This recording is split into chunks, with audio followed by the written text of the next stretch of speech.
Okay, so we had quite an active little table discussion on ROI, and we've just listed down some of the points that we raised.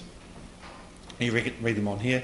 And I think the major conclusion from this is that we need a bit more research on ROI. We need to know things like the marginal cost of water, and there was some discussion about developing an ROI template based on the I2O presentation you saw earlier, and then test that with the water utilities. Do they also agree that this is a way forward, a way of measuring ROI? There's a lot of just basic data required, and that's one of the things I've been asking for from people here, hopefully through the TeleFox platform, to just give some basic data. What does it cost? What's the marginal cost of water in various countries? What's the marginal cost of energy, or the cost of energy in various countries? What's the cost of an instrument, an installed instrument? What's the cost of an IO point on an RTU? Those sort of basic measures across various countries would be extremely useful to start building up a repository of information which we can then use in creating ROI calculators. Lots of metrics like leakage data and time to repair, which you put down here, is very useful information if you're going to go through and build an ROI case based on, say, a leakage product. We've decided that in the UK, the two of the biggest items for a water utility is energy savings. Energy is a big focus at the moment, and also the benefits that they would get from the regulator from being shown to be a very efficient utility. We'd have to then think, okay, what sort of data would that regulator want? So this is different data than just the ROI case for the water utility. This is looking at how a regulator would want to look at it, and maybe if you're first to propose things to regulator, you would set the benchmark as to how everyone else would be measured. Quite useful. What sort of timeline should benefits be produced, looked over? Water utilities have 10, 20, 40, 50-year asset-based timelines. We know in the UK they have 5-year cycles. What's an appropriate length of time to look at ROI?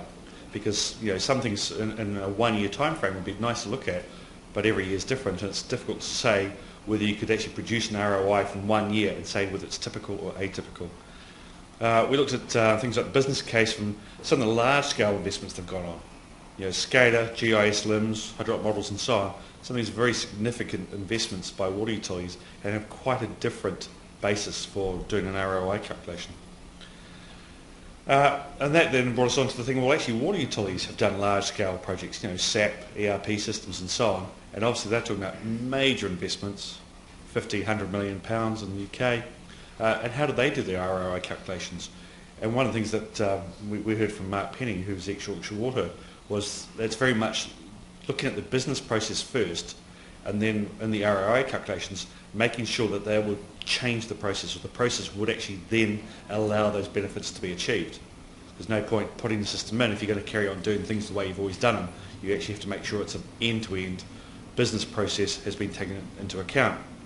And if you know those processes, then you can actually fairly assess the costs. There's no point just looking at the marginal cost of leakage of water when there's things like the time to identify, the time to repair, the cost which we heard from I2O in terms of customer service, of the cost of monitoring, recording, all the steps that go through that business process of fixing and repair. It'd be nice, obviously, to standardise the methodology of how we actually do ROI calculations, and we had discussion that that's going to be different for different size utilities because smaller utilities have different cost base than larger utilities. We thought we would want to identify the main focus of the utilities in each country so we understand what they're focused on. So if they are, we know a number of years ago leakage was huge as an issue. There's more of a focus these days on regulation, maybe water quality and energy.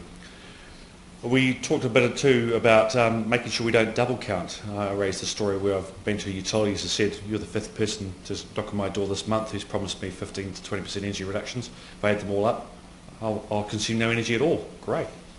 So we're going to have to make sure we don't double count. We can show on the flip side, and we raised this, what about the benefits that accrue that are more than the sum of the parts? So if you're putting in 3 or 4 different technologies, rather than the utility being concerned about double counting on ROI, you can actually show benefits that accrue by linking different smart technologies together, that they actually work cohesively rather than competitively.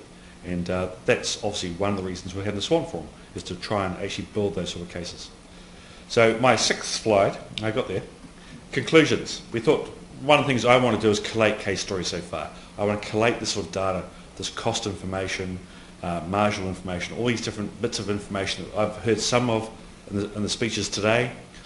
It's gold dust. We just need to have a repository for that, and I want people to send me information, spreadsheets. I'll filter it through, we'll sort it out, but we need to know what does it cost to install an instrument? What does it cost to install some of the technology we've seen you guys demonstrating? What does it cost to put a new I/O point in RTU? What does it cost for the radio transmission systems, the data backbone to get it back to the main system? So we actually get a good idea of that. We thought it would be quite useful to create tools once we had that, so that a company, a water utility, could calculate their own ROI. So if they know their leakage figures, they know their marginal cost of leakage, they know their cost to repair or their time to repair, they can sort of enter these values into, some sort of spreadsheet, hit the calculate now button, and bang, up comes a number. We think that if you installed a leakage technology, you would save 500,000 euros a year. It'd be very useful. And we also thought it'd be worthwhile looking outside the water industry. We know the electricity industry, gas and oil industry and others have already been through these sort of smart grid steps, so maybe a few years ahead of the water utilities. How have they done it? Well, we don't have to necessarily lead the way. It'd be useful to find out if someone else has gone through the same steps we're planning to go through a few years ahead of us, and we can just piggyback on their ideas. So, thank you.